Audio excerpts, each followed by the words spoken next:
Les doy la bienvenida a esta clase. Vamos a conversar un poquito sobre la principal complicación o la principal utilidad que tienen los marcadores asociados a la medición de glúcidos en el organismo, específicamente a la medición de glucosa.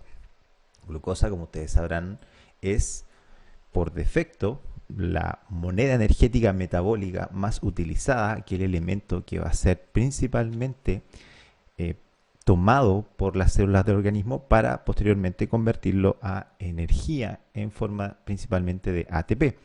Por eso es que cuando se producen desbalances en su metabolismo, se pueden generar diferentes complicaciones.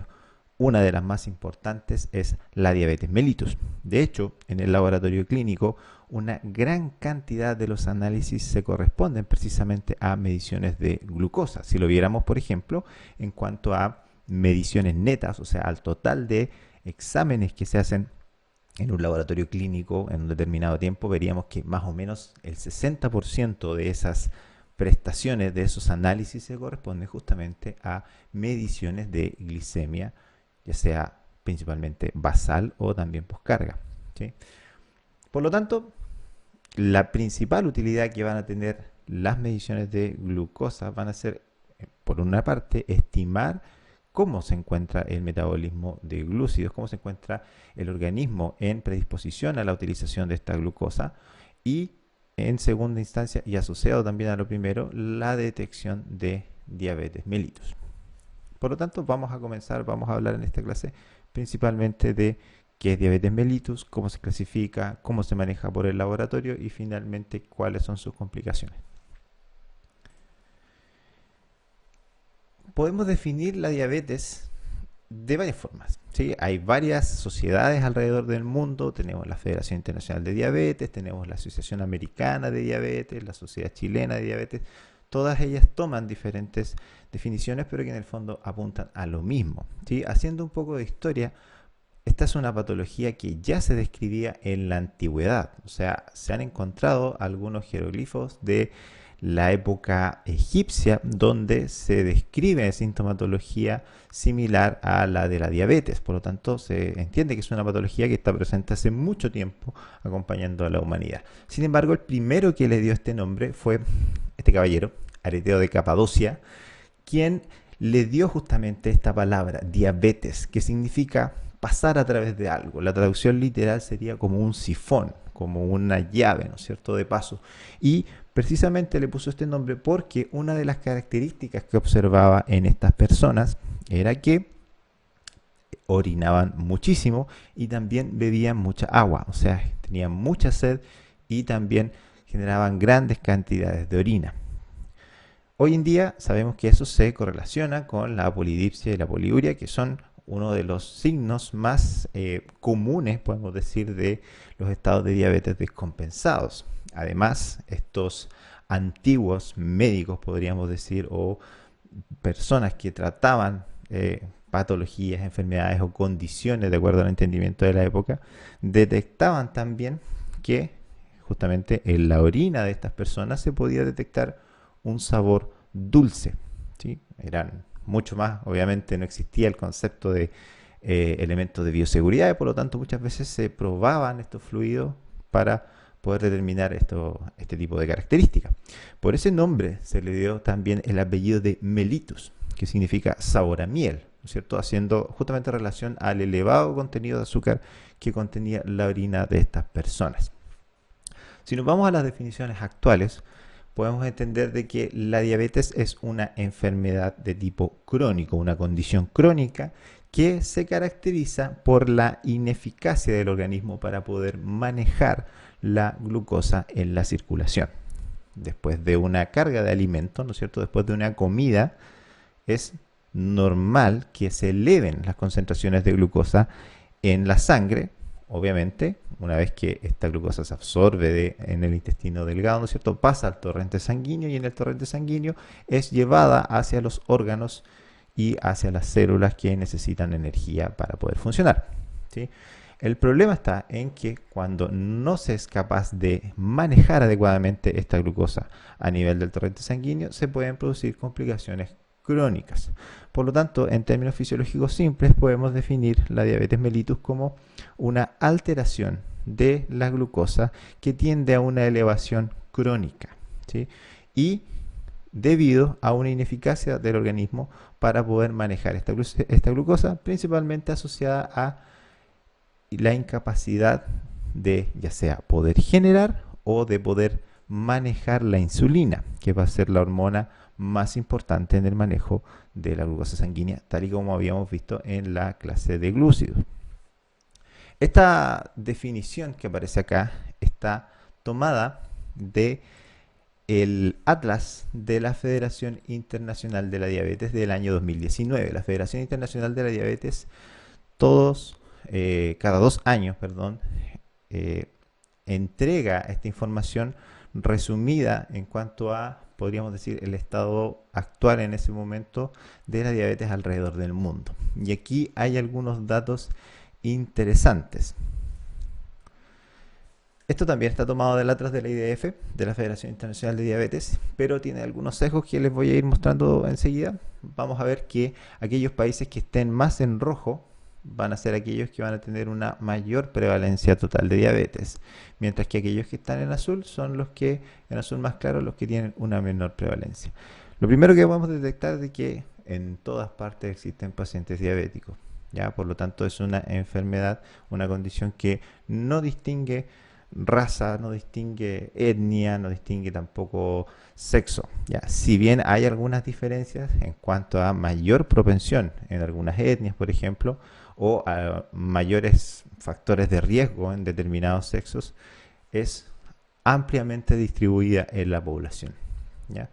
De hecho, se estima que al año 2019 existían 463 millones de personas diabéticas en el mundo. Eso quiere decir que una de cada 11 personas adultas en el mundo padece de diabetes o padecía de diabetes hacia el año 2019, cosa que, si se fijan acá, va a seguir aumentando. Ya la tendencia es que esto vaya en aumento. Hay varios factores detrás de esto, pero principalmente tienen que ver a la mayor urbanización y a los cambios en los estilos de vida, desde estilos de vida menos o más saludables a estilos de vida menos saludables. Además de esto, 1 de cada 2 adultos con diabetes no está diagnosticado. Aquí, ¿qué pasa? Que hay una regla que es como la regla de las mitades. ¿Qué dice esto? Que de todas estas 463 millones de personas, la mitad no está diagnosticada o no sabe que vive con diabetes, ¿sí? Por lo tanto, tenemos que solamente la mitad de las personas con diabetes, o sea, alrededor de 230 millones de personas, están conscientes de que tienen diabetes. De ese 50% de personas diabéticas, solo el 50% de los que saben que tienen diabetes llevan un tratamiento, ¿sí? La otra mitad sabe que tiene diabetes, pero no hace nada o no hace caso, y vamos a ver que es medio complejo también el tema del tratamiento en el caso de este tipo de patologías. Y de ese ya 25% de las personas que siguen un tratamiento, solamente la mitad de esas personas logra llevar una terapia eficaz, o sea, logra controlar sus niveles de glucosa de forma adecuada. Por lo tanto, si hacemos un global de esto, podemos sacar que más o menos solo entre un 5 a un 10% de estas personas están cumpliendo con los objetivos de justamente tratar una diabetes mellitus. Y eso es un problema que tiene varias implicancias que ya vamos a ir viendo también. ¿Qué sucede? Que del total de muertes que existen en el mundo, un 11% aproximadamente corresponden a consecuencias exclusivas de la diabetes mellitus. Si lo sacamos en términos comparativos, ya por ejemplo, VIH-Sida tiene alrededor del 3%, ¿ya? Los cánceres en general tienen alrededor de un 8%, ¿sí? Por lo tanto, si lo vemos como patología única, ya así sola, por sí sola, es la que más va a aportar a los índices de mortalidad temprana. Ya vamos a entender mortalidad temprana de causas de muerte antes de los 60 años. Además, aparte de esto, Uno de cada 15 adultos en el mundo no tiene diabetes, pero sí puede tener alteraciones en la glicemia, y uno de cada 7 nacimientos se van a ver afectados por una condición denominada diabetes gestacional, que es una elevación de la glicemia que es transitoria durante el embarazo, pero que puede condicionar un mayor riesgo a generar diabetes tanto en la madre en el futuro como también en el gestante, o sea, en el hijo. La situación en Chile nos dice que al año 2016, que fue cuando se realizó la última encuesta nacional de salud, un 12,3% de las personas tenían sospecha de diabetes. ¿Qué quiere decir sospecha de diabetes? Un valor de glucosa superior a 126 miligramos por decilitro en ayunas. Si lo vemos, está bastante distribuido. Aquí están las 3 últimas encuestas nacionales de salud: en verde la del 2003, amarillo la del 2010 y en azul la del 2016. Se fijan que la tendencia va en aumento tanto en el total como también en la distribución por sexos. Si bien en general se dice que los hombres tienen mayor riesgo a nivel mundial, en Chile se observa que la prevalencia es mayor en mujeres. Si se fijan con el gráfico anterior, voy a volver un poquito, aquí aparece Chile alrededor de entre el 7 y el 9%. ¿Ya? Si bien esta foto es del Atlas del 2019, los datos con los que fue fabricada esta revisión, ¿no es cierto?, fueron los datos de la Encuesta Nacional de Salud del 2010, donde todavía estábamos alrededor, fíjense, del 9%. Por eso es que aparece esa disyunción, ¿cierto?, esa diferencia. Pero la última Encuesta Nacional de Salud nos dice que el 12,3% de las personas en promedio sufren de diabetes en Chile. Y eso, si lo llevamos en términos comparativos, en términos absolutos de la cantidad de personas, estamos hablando de más de 2 millones de personas, tomando que en el 2017 existían 17 millones de personas en el país. Por lo tanto, estamos hablando de que en Chile hoy día más de 2 millones de personas tienen diabetes. Esto genera no solamente un problema sanitario, sino que también económico. Se estima, hay una revisión que se hizo creo que el año 2008, que habla de que por cada paciente diabético en Chile que se trata, se está gastando alrededor de $2.162 al año. ¿Sí? Eso multiplíquenlo por los 2 millones y ustedes van a tener ahí un dato importante sobre cuánto se está gastando. Pero, para hacerlo en términos relativos, aproximadamente el 10,2% del total del presupuesto de salud se va precisamente a esta condición. Y eso es tanto aquí como en el mundo. De hecho, en el mundo es un poco más alto, es alrededor del 11% del gasto global de todo lo que se gasta en salud va solamente a tratar las consecuencias, complicaciones y demás que tiene la diabetes mellitus. De ahí su importancia. Además, hay una clara relación en base a la edad, ¿no es cierto? Si bien existen variantes de diabetes que se expresan en edades tempranas, antes de los 20 años, va en aumento con la edad. Si bien este gráfico no se está revirtiendo, pero sí se está observando que en edades tempranas están apareciendo, fíjense, mayores números de personas diabéticas. Teníamos un 3,8% entre los 25 y los 44 años, o sea, personas adultos jóvenes, en el año 2010, y pasamos a casi doblar ese número con un 6,3% en el 2017. O sea, ¿qué pasa? Que se está adelantando la incidencia, la edad de incidencia de esta patología. Algunos factores también socioculturales son impactantes o son importantes al momento de establecer este estado diabético, y hay una asociación clara entre el estado socioeconómico y la aparición de diabetes. Esto también está en la Encuesta Nacional de Salud, no hace referencia al estado socioeconómico, pero sí hace referencia a los años totales de estudio, ¿ya? Que si podemos hacer la relación, existe una relación entre una mayor escolaridad, ¿ya?, y una mejor situación económica. Por lo tanto, fíjense, en personas que tienen menos de 8 años de estudio, en el año 2016, el 25% de las personas que tienen 8 o menos años de estudio tienen diabetes mellitus. Y sin embargo, cuando nos vamos a un poco más, 8 a 12 años de estudio, o sea, enseñanza solo básica, enseñanza básica y media, completa e incompleta, y enseñanza básica, media y algún estudio superior, fíjense que los resultados caen. ¿Qué quiere decir esto? De que, contrario a la creencia popular que existía, que la diabetes mellitus se generaba justamente en personas que tenían una mejor situación económica porque tenían mayor acceso a alimentación, ¿sí? La tendencia es totalmente al contrario. Y esto no es tan difícil de explicar, ¿sí? Con una baja remuneración es muy difícil mantener una alimentación saludable y un estilo de vida que sea saludable, a diferencia de lo que ocurre en los estratos más acomodados, ¿ya? Y eso es bien sencillo. Si bien se dice de que no es más caro comer sano, puede que no sea más caro, ahí podemos tener diferencias de opinión, ¿no es cierto? Pero sí requiere más tiempo y requiere más planificación, cosas que muchas veces cuando existen menos años de estudio no se pueden hacer, y no lo estoy diciendo porque no se pueda planificar, sino porque justamente a veces no existe el tiempo. Son personas que muchas veces trabajan largas jornadas y a veces tienen más de un trabajo para poder mantener a sus familias, y por lo tanto es mucho más sencillo, no sé, comprar un kilo de pan, comprar una bebida, ¿no es cierto? Y con eso montar una comida, ¿ya? Dejando de lado verduras, dejando de lado fruta, dejando de lado legumbres y proteínas saludables, que es lo que se recomienda hoy en día. Por eso es que se pueden dar estas diferencias, fíjense, en los estratos menos acomodados que en los más acomodados. Ahora, la diabetes mellitus, según la última clasificación que se da, que se dio también en base a la Asociación Americana de Diabetes. La Asociación Americana de Diabetes es una de las más importantes. Gran parte de lo que se hace en Chile también deriva justamente de las recomendaciones que hace la ADA, o Asociación Americana de Diabetes.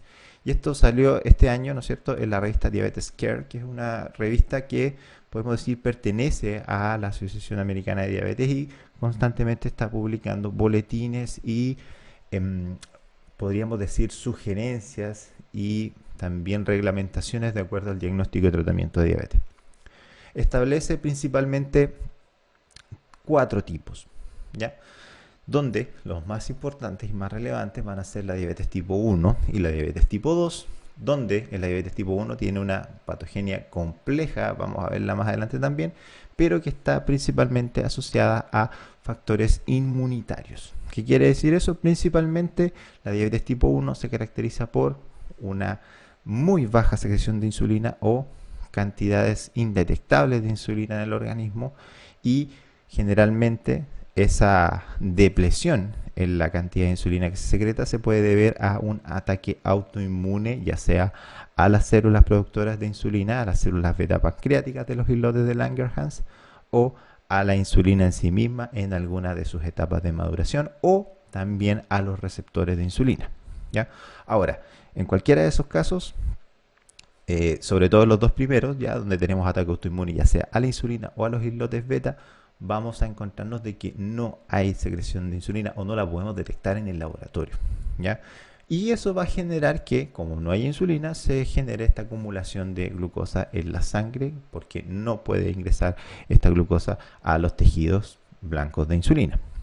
En la diabetes tipo 2, esta tiene también una etiología que es un poco más multifactorial. Hay factores genéticos, factores ambientales principalmente. De los factores genéticos no hay mucha claridad todavía de cuáles son sus efectos reales, cuáles son sus efectos, digamos, tangibles, pero sí se sabe que hay algunos elementos de susceptibilidad, y se basa en 2 grandes conceptos. El primero es la pérdida de la sensibilidad a insulina, también llamada resistencia a la insulina. ¿Qué pasa en estos casos? Normalmente en una etapa inicial la insulina está en concentraciones normales, por lo tanto se asume que la célula beta pancreática está secretando sin problemas la insulina. Sin embargo, los tejidos blancos de insulina tienen problemas para poder reconocer esta insulina, principalmente debido muchas veces a depleciones o incapacidades del receptor de insulina de poder detectar esta insulina, ¿ya?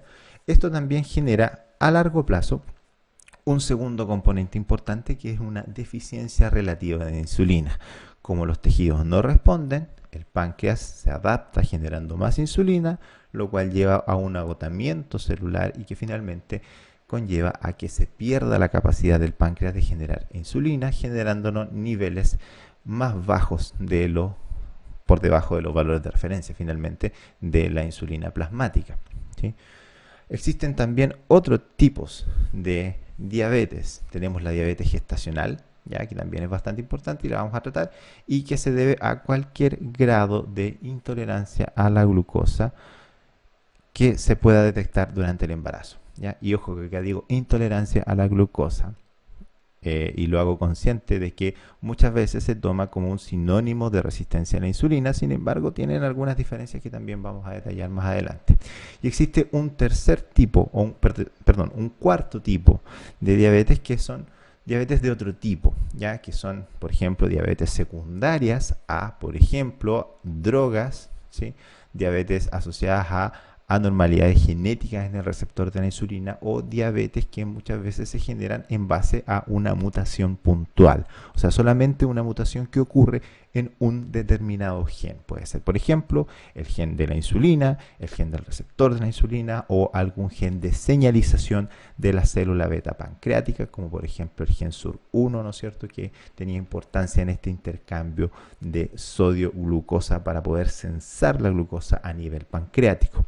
Muchas de esas diabetes se reconocen como diabetes de tipo MODY, M-O-D-Y, ya por el anglicismo Maturity Onset Diabetes of the Young, o también conocidas como diabetes juveniles de aparición tardía, que son diabetes que clínicamente tienen características compartidas entre la diabetes tipo 1 y 2, ¿ya? A veces tienen apariciones muy súbitas, muy parecido a lo que ocurre con una diabetes tipo 1, pero en edades más tardías, y otras veces tienen un cuadro muy similar, digamos, en cuanto a lo que es laboratorio, a una diabetes tipo 2, pero en la clínica se parece mucho más a una diabetes tipo 1. Por lo tanto, se tienen que tratar de manera diferente. Sí, su incidencia es mucho más baja que las diabetes mellitus tipo 1 y tipo 2, que son de las que vamos a hablar principalmente en esta clase. Para entender entonces el rol que tiene las hormonas, principalmente la insulina, hay que entender cómo funciona la homeostasis de la glucosa, ¿ya? La homeostasis de la glucosa la vamos a entender como ese estado de equilibrio en que se mantiene la glicemia y que va a estar alrededor de un nivel de entre 70 y 100 miligramos por decilitro en el plasma. Ahora, cuando ocurre un estímulo, ¿sí? Por ejemplo, tenemos que se degrada el glicógeno. Supongan que después de ustedes se levantan, ¿no es cierto?, en la mañana, han pasado 8, 10, 12 horas sin comer, ¿ya? ¿Qué quiere decir eso? Que durante todo ese periodo de la noche el cerebro sigue activo, el corazón sigue activo, los músculos autónomos siguen activos, por lo tanto se sigue consumiendo glucosa aun cuando ustedes no hayan comido, y por lo tanto esa glucosa proviene del glucógeno, ¿sí? Cuando el glucógeno se degrada luego de que hay una comida, ¿no es cierto?, comienza a degradarse, van a empezar a ocurrir algunas cosas. Lo primero es que vamos a tener una elevación en el nivel de glucosa en sangre. Esa elevación del nivel de glucosa, cuando hay una comida, ¿no es cierto?, ustedes se levantaron de la mañana, tomaron desayuno y se eleva el nivel de glucosa. Entonces el páncreas comienza a liberar insulina, el cual tiene efectos sobre el músculo, sobre el tejido adiposo y otros tejidos blancos de insulina, ¿sí? Con esto se produce una caída en los niveles de glucosa en sangre, por lo tanto esto se traduce en que se van a comenzar a producir menos niveles de insulina, porque ya la necesidad de seguir entrando glucosa en la célula es menor, ¿sí? Porque ya gran parte de la glucosa ha pasado desde el torrente sanguíneo al interior de las células. Además de esto, el hígado convierte la glucosa en glucógeno, lípidos y proteínas, por lo tanto también ayuda a retirar esta glucosa de la circulación sanguínea. O sea, todo el exceso de glucosa que no fue utilizado por los órganos blancos de insulina pasa al hígado, ¿no es cierto?, para convertirse en glucógeno y también en segunda instancia en lípidos y en algunos casos también en proteínas, lo cual también ayuda a que disminuyan los niveles sanguíneos. Entonces aquí vamos a tener niveles bajos de glucosa en sangre. Pero hay un segundo contraestímulo que va a ser justamente que las células usan o almacenan la glucosa entre las comidas, que va a hacer que el páncreas, esta vez a través de las células alfa, las células delta, liberen glucagón, ¿ya? El cual en el hígado va a generar el efecto contrario, va a generar que caigan los niveles de glucosa en sangre, aquí que aumenten los niveles de glucosa en sangre, también que aumente la ruptura del glucógeno, ya esto aquí está errado, hay que cambiarlo, ¿sí? pero en el fondo hace que aumenten los niveles de glucosa. El glucagón es una hormona que aumenta los niveles de glucosa, justamente para mantener esa homeostasis celular, que se mantenga en esos niveles de equilibrio, ¿sí? Ahora, cuando alguno de estos mecanismos se pierde es cuando comenzamos a tener problemas, ¿ya? En la mayoría de los casos de diabetes el problema va a estar acá en la insulina. Por lo tanto, al no poder generar insulina o esta insulina ser ineficiente, vamos a mantener este estado elevado de glucosa en la sangre. Hay varios factores que condicionan a la diabetes mellitus, independiente del tipo que sea, pero van a estar principalmente condensados en factores genéticos y factores ambientales, los cuales al condensarse van a tener efectos importantes, sobre todo a nivel de la célula beta, ya sea principalmente a nivel de la masa y de la función. ¿Qué quiere decir a nivel de la masa? Principalmente al número de células fisiológicamente activas, ¿ya? Y en cuanto a la función, a justamente si estas células que existen son funcionales o no lo son, ¿ya? Porque a veces podemos tener un número importante de celularidad, pero que si no tiene los estímulos correctos o no tiene la capacidad de responder a estos estímulos, por lo tanto es una célula afuncional. En cualquiera de estos dos casos, estos factores genéticos y ambientales hacen que se disminuya tanto la masa como la función de las células beta, generando la incapacidad de poder manejar la glucosa en sangre, o sea, la incapacidad de poder generar insulina que retire esta glucosa de la sangre, generando hiperglicemia, la cual, como vimos también en la clase pasada, sobre todo cuando existen altos niveles de glucosa por tiempos prolongados en el organismo, a través de mecanismos asociados a glucotoxicidad, produce complicaciones que van a ser crónicas, pero también algunas complicaciones agudas, que las vamos a ver también más adelante. Entonces, si nos vamos a la diabetes mellitus tipo 1, nos vamos a dar cuenta de que el principal mecanismo mediante el cual se puede explicar esta hiperglicemia que se encuentra en el diabético tipo 1 se debe a una deficiencia absoluta de insulina. ¿Qué quiere decir esto? Que no existe insulina o existen concentraciones muy bajas. Esto se puede deber principalmente a diversos factores, pero todos ellos asociados a, en su mayoría, autoinmunidad. ¿Ya? También hay, por ejemplo, algunas diabetes tóxicas que se generan secundarias a algunos medicamentos, también a algunos elementos tóxicos y también secundaria a algunas infecciones, ya sean virales o bacterianas, sobre todo también asociadas a infecciones de el colédoco y del páncreas principalmente. ¿Ya? De hecho, algunos autores postulan de que habría que incluir dentro de los diabetes, estas diabetes de otros tipos de diabetes, aquellas complicaciones en el metabolismo de la glucosa que se producen durante, por ejemplo, las pancreatitis, que en algunos casos de pancreatitis puede darse que se infecte también los islotes de Langerhans y con ello se pierda la capacidad de secreción de insulina mientras dura la infección, pero que eso también puede prolongarse en el tiempo si es que el daño bacteriano que ocurrió o bacteriano o viral que ocurrió, ¿no es cierto?, en ese páncreas es permanente. ¿Ya? Por lo tanto, también se habla de diabetes secundarias a infecciones. Por lo tanto, vamos a tener varias causas. También la predisposición genética no tiene papeles muy claros en cuanto a la etiología, ya, al establecimiento de la patología de la diabetes tipo 1. ¿Ya? Sin embargo, su mayor característica va a ser la falta total o casi total de insulina. Estos factores que principalmente tienen algún componente inmune van a estar presentes en el 85 al 90% de los casos de diabetes tipo 1, o sea, la causa inmune, ya sea relacionada a autoinmunidad o a inmunidad secundaria, ¿no es cierto?, secundaria a una infección viral, por ejemplo, va a dar lugar a la mayoría de los casos de diabetes tipo 1. Pero, sin embargo, todavía no se conoce la causa específica de destrucción autoinmune de las células beta, aunque últimamente ya han aparecido algunos factores que podrían, sobre todo genéticos, que podrían ayudar a justamente dilucidar el rol autoinmune que existe en la diabetes mellitus tipo 1. Esta diabetes ocurre en una baja proporción, solamente entre un 10 a un 5% del total de pacientes diabéticos son pacientes diabéticos tipo 1 y ocurre principalmente en niños. ¿Qué quiere decir esto? Que su edad de detección es temprana, ¿ya? Se puede detectar desde edades muy tempranas hasta la adolescencia principalmente. De hecho, hay varios casos de personas que se han enterado que son diabéticos después de no haberse hecho un examen, sino de que haber tenido un episodio de hiperglicemia, muchas veces con desmayo, muchas veces con síntomas neurológicos, y que posterior a eso se le han hecho los estudios y han detectado que tienen deficiencia absoluta de insulina y por lo tanto una diabetes tipo 1. ¿Ya?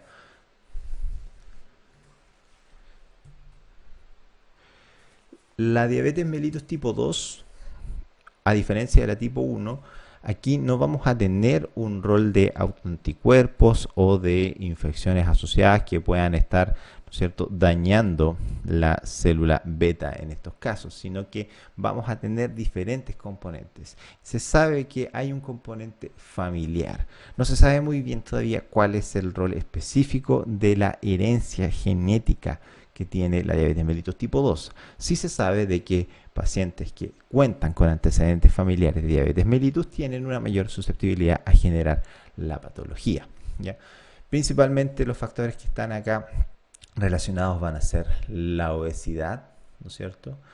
La obesidad está íntimamente relacionada a la diabetes tipo 2. De hecho, el 80% de los pacientes diabéticos tienen algún grado de sobrepeso u obesidad, ¿sí? ¿Por qué? Porque la grasa abdominal libera justamente ácidos grasos al hígado y no responde a los efectos moduladores de la insulina.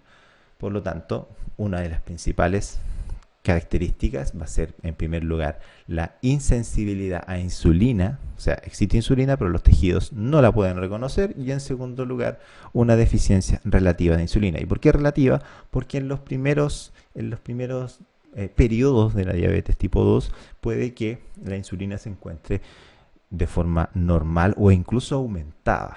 Ya vamos a ver por qué.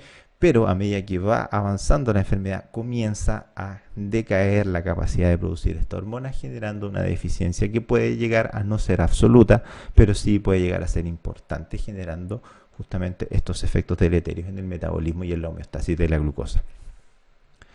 Alrededor del 95% de los pacientes que tienen diabetes corresponden a diabetes tipo 2, o sea, entre el 90 y 95% de los pacientes diabéticos en total van a ser de este tipo. Se asocia principalmente a edades de aparición más tardías, alrededor de los 40 años, y se suele asociar, como les decía, justamente a sobrepeso. Si quieren ver un poquito de cuáles eran los efectos que tenía el tejido adiposo con respecto a la inflamación, al rol inflamatorio y a la disfunción pancreática y a la caída en la sensibilidad a insulina, les recomiendo volver un poquito a, bueno, no la mostró, pero era una diapositiva donde hablo de hiperglicemia, inflamación y obesidad en la clase anterior. La sintomatología de la diabetes va a tener algunas características comunes entre los diferentes tipos. Vamos a tener, primero que todo, la polidipsia. ¿Qué quiere decir eso? Mucha sed, también sensación de boca seca, o sea, la gente toma líquido y sigue con sed en el fondo. Asociado a esto, la poliuria. ¿Qué quiere decir esto? La micción frecuente y abundante, o sea, se va mucho al baño y en algunos casos se orinan también grandes cantidades. También en el caso de la diabetes tenemos la falta de energía y la fatiga, justamente derivado a que si bien la concentración sanguínea de glucosa es alta, la concentración intracelular de glucosa es baja porque no hay insulina o la insulina no está funcionando, ya dependiendo si es tipo 1 o tipo 2, y por lo tanto la célula no tiene la energía suficiente para poder movilizarse, ya generando esta sensación de cansancio. Asimismo, como las células están detectando de que no hay alimento, que no hay glucosa disponible, se genera también esta sensación de apetito constante, o sea, lo que se denomina polifagia, el exceso de apetito, ¿ya? En el caso de la diabetes tipo 1, vamos a tener una pérdida de peso repentina. Es por eso que los diabéticos tipo 1, a diferencia de las personas con diabetes tipo 2, se asocian principalmente a personas más delgadas o incluso a pérdidas de peso repentinas e inexplicables. ¿Qué quiere decir esto? Que las personas siguen comiendo lo normal o a veces siguen con un mayor apetito, comen más, pero aún así pierden peso.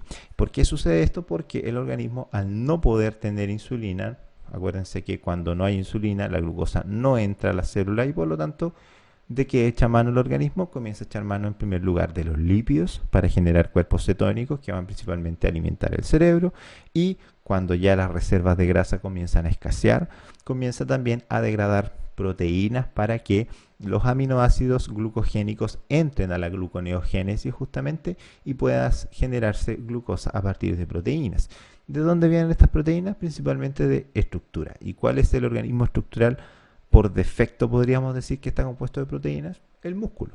¿Ya? Por lo tanto, en el fondo lo que ocurre aquí es que el organismo comienza a consumirse a sí mismo, generando glucosa a partir de las proteínas estructurales, principalmente del músculo, generando esta pérdida de peso repentina. La micción, ¿no es cierto?, se debe también a la poliuria, esto de mojar la cama, la visión borrosa, el hormigueo y entumecimiento de manos y pies. Se debe también a la incapacidad de las células, principalmente asociadas a la visión, las células oculares, también a las células nerviosas, de poder tener esta glucosa de manera correcta y por lo tanto comienzan a funcionar de forma mucho menos eficiente, generando estos efectos también. La lentitud en la curación de heridas y las infecciones fúngicas de la piel son típicas de la diabetes tipo 2 en estados más avanzados y tienen que ver a que existen efectos también crónicos de la hiperglicemia asociados a glucotoxicidad, que tienen que ver con una menor irrigación sanguínea, sobre todo a nivel de las extremidades, con una menor oxigenación y menor intercambio de nutrientes y elementos de desecho, generando una mayor incapacidad de poder generar un proceso de cicatrización normal, lo cual también ayuda a que aparezcan infecciones fúngicas y también de microorganismos principalmente anaerobios. En el caso de la diabetes tipo 2 es difícil de diagnosticar porque sus síntomas son bastante inespecíficos. Por el caso de la diabetes tipo 1 también es importante, como les decía, que 1 de cada 3 casos va a presentar una condición denominada cetoacidosis diabética, ¿ya? ¿Qué ocurre? Que cuando en una primera instancia no hay una cantidad de glucosa disponible para alimentar el cerebro, se van a comenzar a generar cuerpos cetónicos, ¿sí?, a partir de lípidos, pero el problema es que estos cuerpos cetónicos tienen la capacidad de que cuando se acumulan en una concentración muy elevada en el plasma pueden generar caídas en el pH.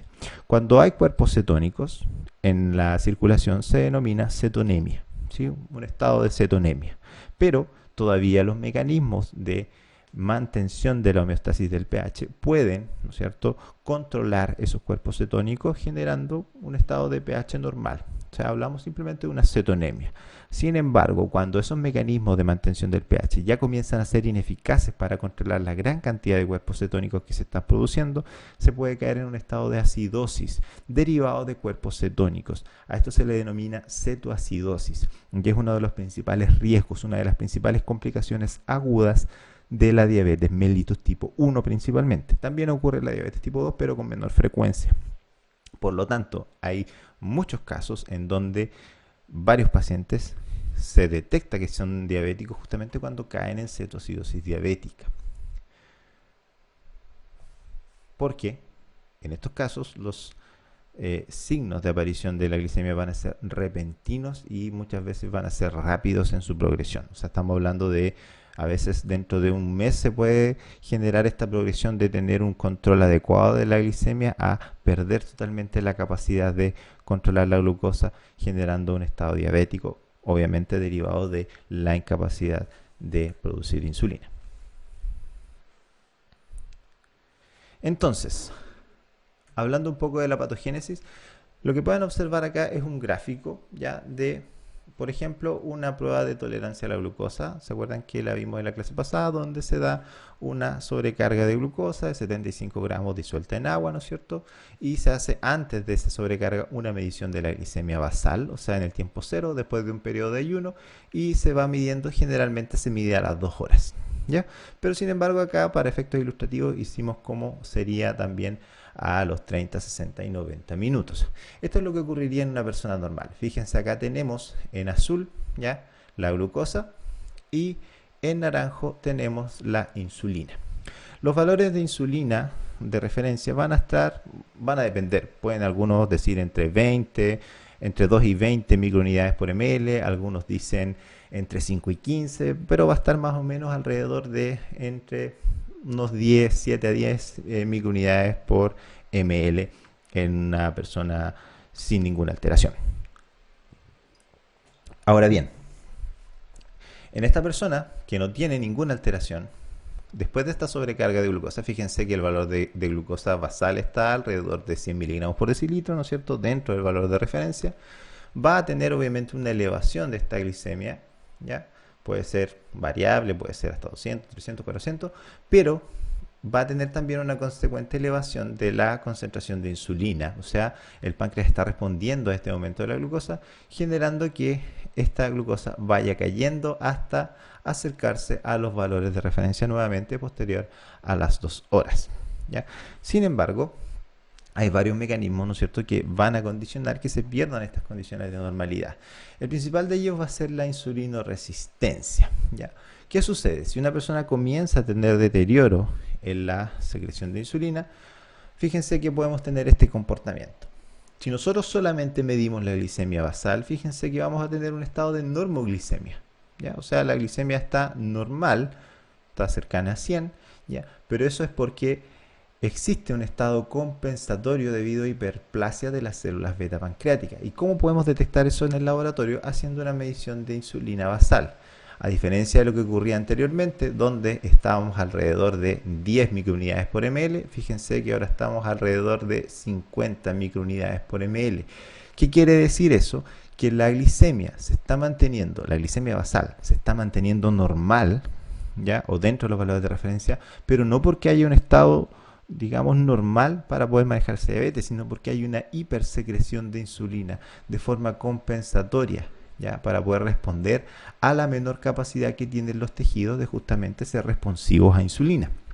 Ahora, si lo vemos en el tiempo, si vemos esto en una prueba de tolerancia a la glucosa, nos vamos a ver de que va a haber un aumento, fíjense, también va a haber un aumento en la secreción de insulina, pero la capacidad de poder disminuir esta glucosa a las 2 horas cerca de los valores de referencia no va a ser la apropiada, y por lo tanto la concentración de insulina va a continuar aumentada en el tiempo hasta que sea capaz de poder manejar esta sobrecarga, ¿ya? Por lo tanto, aquí ya se comienza a ver de que hay una hipersecreción de insulina que condiciona esta normoglicemia aparente. Esto es lo que se reconoce como un estado de prediabetes, que es un concepto que a mí personalmente no me gusta mucho. Prefiero hablar de, no sé, de glicemia inadecuada o de justamente resistencia a la insulina, ¿ya? Pero prediabetes es como estoy pre-enfermo, no me suena muy lógico, pero esa es una apreciación personal simplemente, ¿ya? Ahora, lo importante es aquí eso, no quedarse solamente con la glicemia basal cuando hay sospecha de que puede haber una resistencia a la insulina, ¿ya? Y si existe una resistencia a la insulina, lo podemos detectar en primera instancia por una elevación de la concentración de insulina basal y también a través de lo que se denomina una curva de glucosa y una curva de insulina que se hace en base a una prueba de tolerancia a la glucosa oral, ¿ya? O sea, la sobrecarga de glucosa es la misma, ¿ya? Y por favor, esto es súper común, que muchos médicos y muchos clínicos en general hablan de una curva de insulina, ¿ya? Esto es una curva de insulina, ¿ya? Incluso puede tener 2 puntos, puede ser 0 y puede ser 2 horas, simplemente, fácil, ¿ya? Pero nunca, jamás, por ningún motivo, vamos a dar una carga de insulina en un paciente. Nunca, ¿sí? La curva de insulina se hace con una sobrecarga de glucosa. la curva de glucosa también se hace con una sobrecarga de glucosa, ¿ya? ¿Y por qué? Ustedes nunca cometan, por favor, el error de decir que una curva de insulina se hace con una sobrecarga de insulina. Es porque potencialmente van a estar siendo partícipes de un crimen. Como habíamos visto en la clase anterior, la insulina, cuando se inyecta en un paciente no diabético, puede generar una hipoglicemia severa, ¿ya? Que puede llevar a un coma y, si no se trata, a la muerte en pocos minutos, ¿ya? Por lo tanto, nunca vamos a dar una carga de insulina, nunca, ¿ya? Como prueba diagnóstica, ¿ya? A menos que estemos trabajando con equipo experimental o equipo ampliamente tecnológico, ¿ya? Pero en lo que es una curva de insulina, nunca vamos a dar una carga de insulina. Se trabaja con glucosa, siempre, ¿ok? Bueno, ¿qué sucede entonces? Que en ese caso vamos a tener lo que se llama, aquí dice, una tolerancia a la glucosa disminuida. Pero el concepto de tolerancia disminuida a la glucosa es un concepto laboratorial, es lo que yo puedo detectar, ¿no es cierto? Yo doy una sobrecarga de glucosa y puedo ver que el organismo no es capaz de tolerar, no es capaz de manejar esa glucosa de una manera adecuada. ¿Cómo se ve eso, no es cierto? Como que a las 2 horas todavía hay una cantidad importante de glucosa circulante. Y eso se denomina intolerancia a la glucosa. Pero como les decía anteriormente, también este es un término laboratorial. Fisiológicamente, esa intolerancia a la glucosa va a estar dada por justamente lo que tenemos acá arriba, que es una insulinoresistencia, ¿ya? La insulinoresistencia entonces es la que condiciona esta intolerancia a la glucosa. Posteriormente, ¿no es cierto?, se sigue secretando esta insulina en cantidades exacerbadas, lo que lleva finalmente a una pérdida de esa capacidad de compensación, llevando a la falla temprana de la secreción de insulina, y que posteriormente esto nos lleva a una falla ya más tardía y más severa en la función de la célula beta. ¿Dónde nos podemos encontrar con esto? Si diéramos una sobrecarga en un paciente diabético, cosa que no se debería hacer, ya, porque aquí ya tenemos un indicio de que hay un valor mayor a los 126 miligramos por decilitro, pero si experimentalmente se hubiera hecho esto, y de hecho en algún momento se hizo para poder describir este efecto, ¿no es cierto?, veríamos algo así. Se ha hecho también en animales bastante, ¿ya? Donde partimos ya de una concentración de glucosa basal por encima de los valores de referencia, se eleva obviamente, esto se puede elevar mucho más, pero no hay capacidad de volver a una concentración homeostática de glucosa. Ya seguimos, fíjense, cercano a los 300 miligramos, incluso después de 2 horas. Esto es solamente ilustrativo, ¿ya? Pueden variar los valores, pero es para que se hagan una idea, ¿ya? Lo mismo con la insulina. Fíjense, la insulina acá, casi indetectable, no se producen picos para poder tratar o para poder manejar esta hiperglicemia que se generó en base a ese bolo de glucosa que se dio, ya, porque su secreción ya está totalmente disminuida. Entonces así podemos establecer como 3 niveles, o sea, un nivel normal, ¿no es cierto?, donde no hay alteraciones y se puede detectar esto a través de la prueba de tolerancia a la glucosa. Prediabetes, que se puede aquí detectar en base a la glicemia basal, no tanto, pero sí en base a la insulina basal y a cómo se comporta la curva de glucosa e insulina. Y también en la diabetes. En la diabetes, obviamente, el examen de detección va a ser la glicemia basal. Si tenemos un valor por sobre los 126 miligramos por decilitro, no hacemos la prueba de tolerancia a la glucosa si es que está solicitada, se detiene la prueba y se solicita una segunda muestra en esa persona en un día diferente con un ayuno estricto, ya de 10 a no más de 14 horas. Por lo tanto, la resistencia a la insulina va a corresponder a una respuesta reducida de los tejidos periféricos a insulina, que puede deberse principalmente a una pérdida de función del receptor de insulina o alguna de las vías de señalización que están también relacionadas. También se ha propuesto que, por ejemplo, hay una incapacidad ya sea de generar monómeros o de ensamblar la molécula de GLUT4, el polímero de GLUT4, y que por lo tanto también esto puede ser un elemento importante en la resistencia a la insulina. ¿Qué quiere decir esto? Que en el fondo podemos tener, ¿cierto?, una capacidad de sensar la insulina a nivel de los tejidos blancos, como el músculo, el tejido adiposo, a través del receptor de insulina, pero no haya la capacidad de poder generar las vías de señalización intracelular para ensamblar el complejo de GLUT4, que a fin de cuentas es el encargado de ingresar la glucosa en la célula. La genética de la insulina resistencia también se ha intentado dilucidar bastante.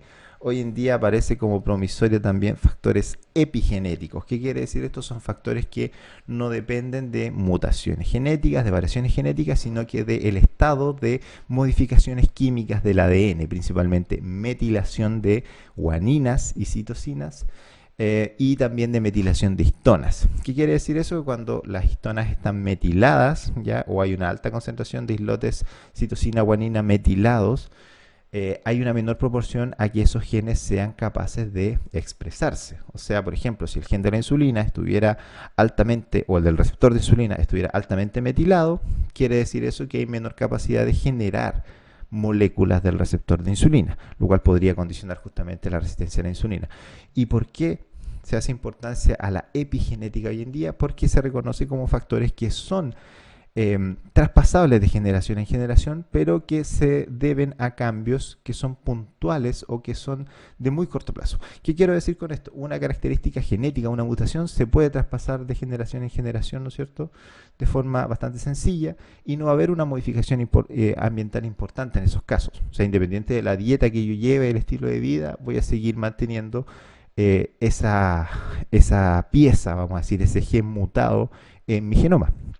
Sin embargo, en la epigenética pueden haber modificaciones. Estos niveles de metilación del DNA o de las histonas se pueden modificar por factores ambientales, como por ejemplo la dieta o el estilo de vida. De hecho, hay algunos estudios que hablan de que, por ejemplo, aumento del contenido de grasa y de glúcidos durante el embarazo genera modificaciones de de los estados de metilación del DNA de los fetos, generando una mayor proporción de que estos recién nacidos, después cuando crecen y son adultos, generen diabetes mellitus con mayor riesgo, ¿ya? Lo mismo también la restricción calórica. Hay una historia bastante interesante de la hambruna que se generó en Holanda durante la Segunda Guerra Mundial. Holanda estuvo sitiada por el ejército nazi y en un periodo de casi 3 años no hubo una adecuada alimentación. ¿Y qué pasó con las personas que estaban embarazadas en ese tiempo? No tuvieron una alimentación adecuada, tuvieron menor contenido de proteínas en sus dietas.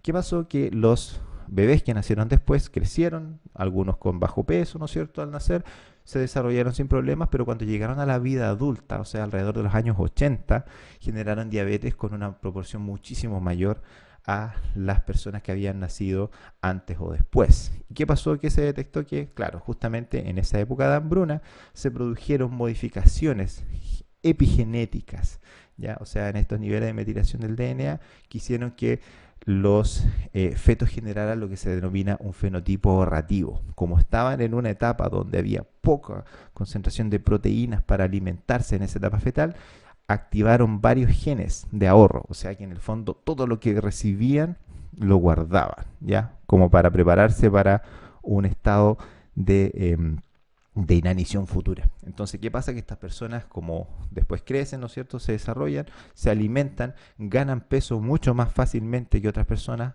generan adiposidad por este fenotipo ahorrativo y por lo tanto tienen una mayor proporción o una mayor propensión a generar diabetes mellitus, ¿sí?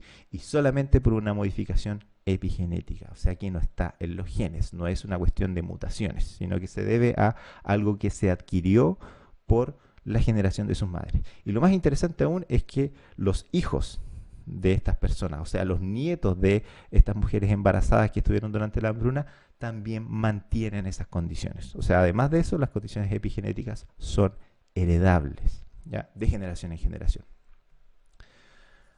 Ahora, ya sabemos que la adiposidad está íntimamente relacionada con la inflamación y esto con la diabetes mellitus, pero hay algunos datos interesantes a ver en relación a esto. Por ejemplo, en el mundo existen más de 1.900 millones de adultos con sobrepeso y más de 600 que tienen obesidad. 42 millones de niños menores a 5 años hay con sobrepesos en el mundo. Y eso es importante porque al día de hoy, de hecho, hace creo que fueron 2015, si no me parece, se detectó el primer caso de diabetes mellitus tipo 2 en un niño menor de 10 años. ¿Qué quiere decir eso? Era una diabetes totalmente característica de una persona mayor a 40 años, pero que se generó en un niño que era de algún país de Centroamérica, no recuerdo en este momento, y que se debió solamente a factores ambientales, o sea, obesidad, sobrepeso, mala alimentación, poca ejercitación, etcétera, etcétera. ¿Sí? Y eso fue una voz de alarma, o sea, de que lo que está sucediendo, se están adelantando la aparición de la sintomatología diabética justamente por un mayor grado de obesidad en jóvenes y niños. Además de esto, Chile tiene el sexto lugar, y creo que de hecho este dato ahora cambió, creo que ahora estamos en el cuarto o quinto lugar en el ranking mundial de obesidad y estamos en el primer lugar a nivel sudamericano de lo que es diabetes, o sea, perdón, de lo que es obesidad y sobrepeso infantil. Por lo tanto, esto va a ser un problema serio en el futuro cercano. 9.8% de los adultos eran diabéticos en el año 2010, esto ha cambiado, estamos alrededor del 12,3, les decía. 10% de los menores de 10 años en Chile son obesos. Y 8,4% de la población mundial más o menos es diabética también al año 2010. Por lo tanto, ¿qué es importante acá? Que hay un dato importante, que la pérdida de peso revierte la insulinoresistencia.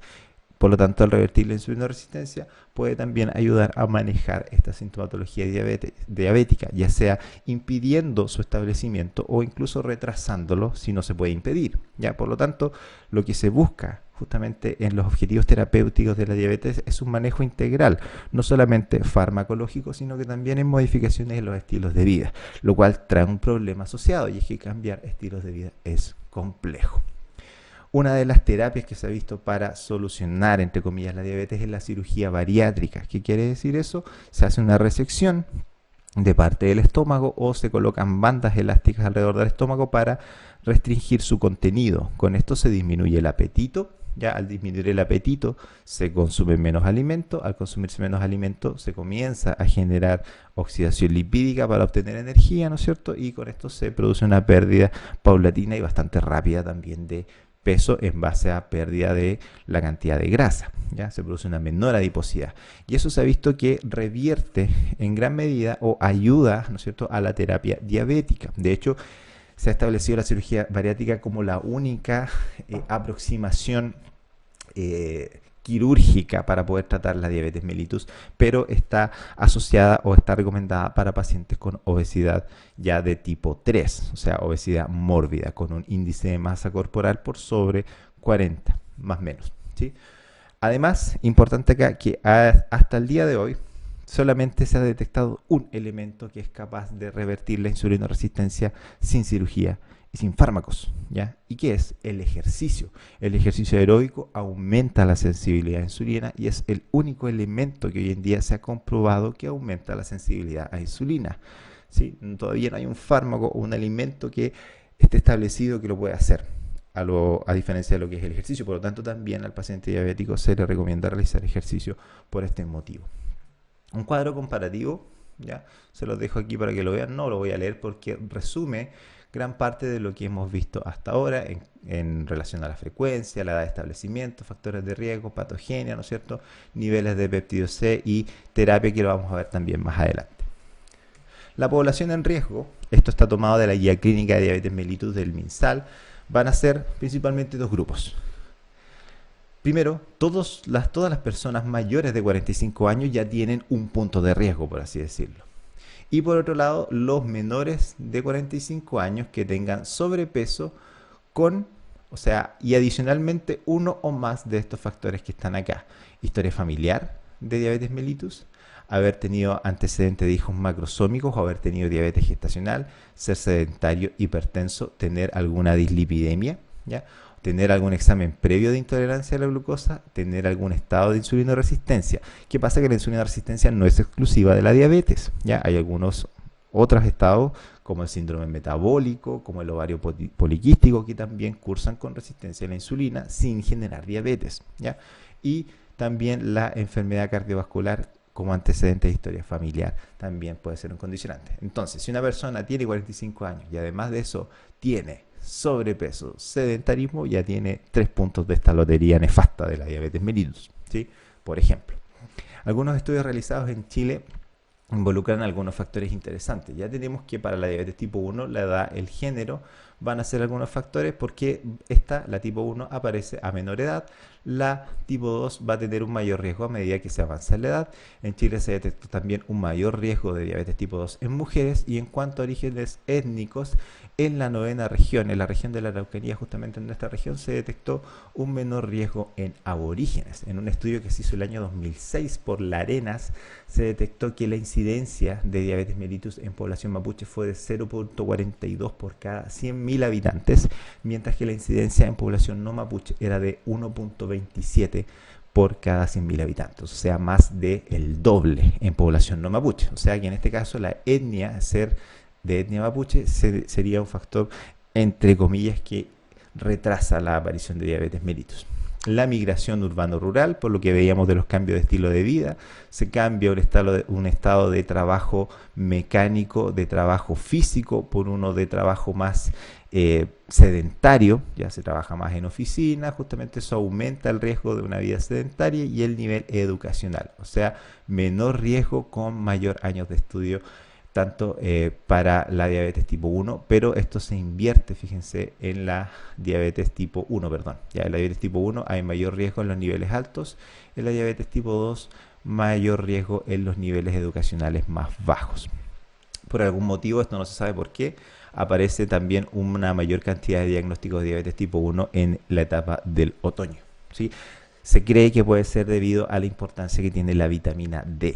Ya todavía no está muy claro cuál es el rol de la vitamina D en la diabetes, pero sí se sabe que hay algo que desciende durante el periodo de en invierno, y son los niveles de vitamina D.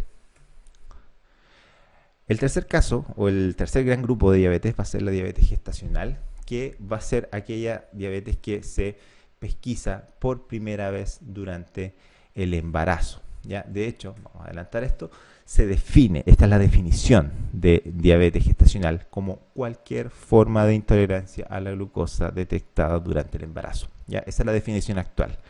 No tiene que ver con mediciones de insulina, no tiene que ver con un valor, digamos, de una prueba de tolerancia a la glucosa exclusivamente, no, sino que cualquier forma de intolerancia a la glucosa. Si una persona embarazada se hace una glicemia basal y tiene un valor entre 100 y 126, se repite y sale también entre 100 y 126, eso ya es diagnóstico de diabetes gestacional. ¿Ok? Si esta persona se hace, por ejemplo, una prueba de la tolerancia a la glucosa, su glicemia basal es 98, por decir, ok, se aplica la prueba, se aplica la sobrecarga y obtiene un valor de 160, ¿ya? También eso genera una intolerancia a la glucosa como diagnóstico y se diagnostica inmediatamente diabetes gestacional.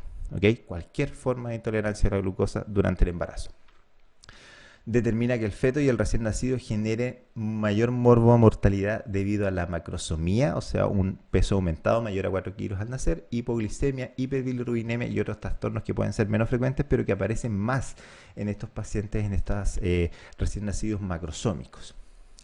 En la madre va a ser asintomático, por eso es que por protocolo en Chile, al final del segundo trimestre, se realiza al menos un control de embarazada que tiene una prueba de tolerancia a la glucosa oral como examen de rutina, ¿ya? O sea, está dentro del protocolo de control del embarazo justamente para detectar la diabetes gestacional, porque no tiene síntomas en la mujer. Alrededor del 5% de los embarazados generan diabetes gestacional y es transitoria en la mayoría de los casos, o sea, desaparece después de que el embarazo termina, pero condiciona un mayor riesgo a desarrollar diabetes tipo 2 a largo plazo, y además también condiciona a que el recién nacido macrosómico también tenga una mayor propensión a generar diabetes mellitus en el futuro. La patogenia de la diabetes gestacional se debe principalmente a el aumento de algunas hormonas diabetogénicas, ¿ya? Por ejemplo, tenemos algunas que son de origen placentario y otras de origen no placentario, el aumento en la leptina, la caída en la adiponectina y el aumento de algunos elementos inflamatorios como el factor de necrosis tumoral alfa, así como también de algunas hormonas o de algunas proteínas como esta, que es la proteína fijadora de ácidos grasos del adipocito, aumentan, ¿no es cierto?, generando un estado proinflamatorio que ya habíamos visto anteriormente, derivado de el mayor reclutamiento de macrófagos en el tejido lipídico, que genera una mayor concentración de citoquinas, las cuales generan un círculo vicioso que hace que se aumente aún más este estado inflamatorio en estas pacientes en esos casos, generando estrés oxidativo y gluco y lipotoxicidad. ¿Ya? Además de eso, las hormonas de origen placentario contribuyen a este estado proinflamatorio que finalmente recae en una mayor resistencia a la insulina con disfunción celular de las células beta pancreáticas o ambas, ya generando este estado de diabetes durante el embarazo, ya de insulinoresistencia o intolerancia a la glucosa. Aquí las hormonas más importantes van a ser principalmente la lactógeno placentario humano, también llamado somatomatotropina, por eso está como HCC, somatomatotropina coriónica humana, ¿ya? Pero más comúnmente conocida como lactógeno placentario humana, que tiene un nivel diabetogénico moderado, ya que es una hormona hiperglicemiante. ¿Qué quiere decir esto? Que no solamente activa los receptores propios, sino que también puede coactivar elementos que ayuden a la liberación de glucosa desde las células, como por ejemplo la liberación de glucosa desde el hígado. Acuérdense que el hígado también produce glucosa por sí solo, glucosa de novo como se denomina, y puede contribuir a este estado de mayor resistencia a la insulina, liberando una mayor concentración de glucosa. Y también el cortisol. De hecho, el cortisol corresponde a una hormona que es secretada por la glándula suprarrenal o glándula adrenal también llamada, y que corresponde a un glucocorticoide que tiene un efecto directo sobre la elevación de la glicemia. De hecho, es una de las hormonas que también ahí está implicada en el aumento de la glicemia, haciendo un símil con lo que es el glucagón. Estas hormonas, por lo tanto, ayudan a generar un estado de mayor hiperglicemia en ese ambiente intrauterino, ¿no es cierto?, condicionando también la aparición de mayores niveles de glucosa en la madre. Y hay otro punto importante, ¿ya? El factor de crecimiento tipo insulínico, el IGF-1, es un factor que justamente en esta época, ¿no es cierto?, sobre todo a partir del segundo trimestre, comienza a aumentar para favorecer el crecimiento fetal. Y de hecho por algo se llama factor de crecimiento tipo insulínico, porque es muy similar a la insulina. ¿Qué sucede en estos casos? Entonces que, como en estos casos de diabetes gestacional, puede haber una respuesta de aumento de la secreción de insulina, tal y cual como lo encontramos en una prediabetes, el efecto que pueden tener la insulina sobre los receptores de este factor de crecimiento insulínico van a ser similares. Molecularmente se parecen mucho, ya por eso es que la hormona se llama factor de crecimiento tipo insulínico. Pero ¿qué ocurre? Que la insulina puede producir una señal acoplada, estimulando también a esos receptores del factor de crecimiento, haciendo que se estimule el crecimiento fetal. Y por eso es que en estos pacientes se produce principalmente macrosomía, o sea, un mayor tamaño al nacer, ya debido al efecto que puede tener la insulina por sobre los receptores del factor de crecimiento tipo insulínico 1. ¿Ok? Además de eso, bueno, está la progesterona, que ya tiene una elevación más tardía, si se fijan, pero 26 semanas, aquí estamos ya casi al final del segundo trimestre, y de aquí que sea, o al inicio del tercer trimestre ya, y por eso es que es importante, y aquí es justamente aquí donde se producen estos efectos importantes que pueden llevar a un mal manejo de la glicemia o de la homeostasis de la glucosa. Entonces vamos a tener tanto factores ambientales como también factores económicos e individuales, ¿no es cierto? El espacio físico, vamos a decir aquí que el espacio de esparcimiento puede ser importante, ya la alimentación, el alimento, etcétera, también la exposición a óxido nítrico, ruido, etcétera, y a diferentes factores como polución que se han visto también hoy día, pueden llevar a condicionar que se produzcan complicaciones tanto a corto como a largo plazo. Factores socioeconómicos como la educación y el pago finalmente, el salario también, y los propios factores como la etnicidad, los factores genéticos, los factores de exposición prenatal, estilos de vida, los factores dietéticos, la inflamación y la adiposidad, o sea, la obesidad en la paciente embarazada también pueden condicionar a que aparezcan estas complicaciones. En primer lugar, a nivel materno tenemos la preeclampsia y la eclampsia, o sea, el aumento de la hipertensión, que puede llegar a ser mortal tanto para la madre y el feto. A nivel neonatal, la macrosomía, una edad gestacional mayor, ¿ya? Lo que se denomina la distosia de hombros, o sea que en el fondo puede producirse algunas alteraciones a nivel óseo y mayor cantidad de adiposidad en ese recién nacido. También durante el parto pueden haber algunas condiciones que estén derivadas, ¿no es cierto?, de la diabetes gestacional, labor prolongada, o sea, partos más largos, a veces la necesidad de cesárea o de complicaciones quirúrgicas, por ejemplo, con mayores estadías hospitalarias, con mayor tasa de hemorragia materna y mayor tasa también de infecciones, tanto de la madre como del feto, y complicaciones a largo plazo, tanto de la madre como del hijo, o sea, complicaciones de mayor incidencia de diabetes mellitus tipo 2, de enfermedad cardiovascular, de síndrome metabólico y obesidad a largo plazo. ¿Ya? Por lo tanto, es importante manejar de forma adecuada la diabetes gestacional también. ¿Cómo se produce el diagnóstico en Chile? Bueno, esto está tomado de un libro del Henry, ¿no es cierto?, donde hay se mencionan varios tipos de análisis. Se habla del test de O'Sullivan, que es una medición de la glucosa plasmática después de una carga de 50 gramos de glucosa, que en nuestro país no se utiliza tanto porque se utiliza de rutina la prueba de tolerancia a la glucosa oral estándar con 75 gramos de glucosa, donde se producen, ¿no es cierto?, se hace la medición al momento previo a esta sobrecarga y a las 2 horas. ¿Ya? Aquí pueden variar un poco los valores, en Chile vamos a ver que los valores cambian también. Finalmente tenemos la diabetes tipo MODY, que van a ser grupos heterogéneos en cuanto a la función de las células beta o a los tejidos blancos de insulina. Generalmente tienen una tipo de herencia autosómica dominante y se inician en etapas juveniles antes de los 25 años. Tienen peso normal, sin anticuerpos, sin resistencia a la insulina, sin cetoacidosis, pero que tienen un mayor nivel de glucosa en sangre y pueden estar divididos en varios grupos. Antiguamente se hablaba de 4, pero hoy día se habla de 6 e incluso más, que tienen que ver con la localización específica de los cromosomas que están afectados, de los genes que están afectados, cuándo se identificó y con qué frecuencia aparecen sus mutaciones, cuándo también se van a detectar y dónde se produce el defecto primario. Se fijan que puede ser tanto en el páncreas, en el hígado, pero también solo en el páncreas, puede ser también a nivel renal, etcétera, etcétera, y qué grado de gravedad, valga la redundancia, van a generar.